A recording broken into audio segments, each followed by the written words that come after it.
And finally, I would like to say that, so that I just told you I would like to learn from them, that I do believe the relevance of Islamic knowledge, they have to be relevant, not only in Khutbah al-Jum'ah, but look to your Saturday program, weekend school and Sunday schools. Believe me, some of this curriculum, they're not relevant. Some of the curriculum is not relevant. And I say that because Islam is applicable in every time, in every place. But you have to be geared to address the context, American context. For example, I'll give you one example, then I will sit down.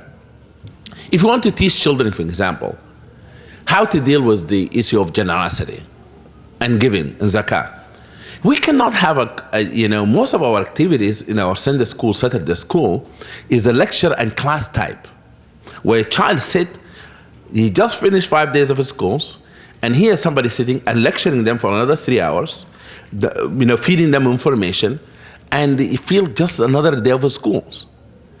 You have to be activities oriented. Let the masjid be vibrant and active and full with activities of young people. What I mean by that, when you teach them something about zakah and sadaqah, why don't you suggest them to visit the homeless shelter or to make brown bags for the homeless? They know what charity is about. They know what sadaqah is about. But give them, and sometimes you teach them zakat al-na'am. I know that you might say you have to teach them all the fiqh. If you have, how many camels you have to give that much camel in zakah. They don't have camels, they don't have sheep.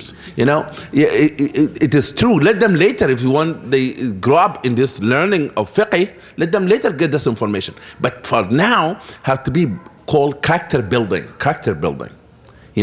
transforming people's life. And that's what Islam is all about. Islam is not about information, but it's about transformation.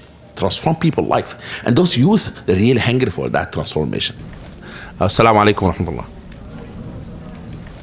rahmatullah. With what Imam Magid said, I'm reminded of a hadith of Rasulullah sallallahu alaihi wasallam, because he did look very closely at what Islam's position is on this entire topic. And the hadith of Rasulullah sallallahu alaihi wasallam, there was a child. I cannot quote the source for you, it's not coming, but it was just reminded that there was a child, and maybe you can remind me, Imam Magid, his bird had died.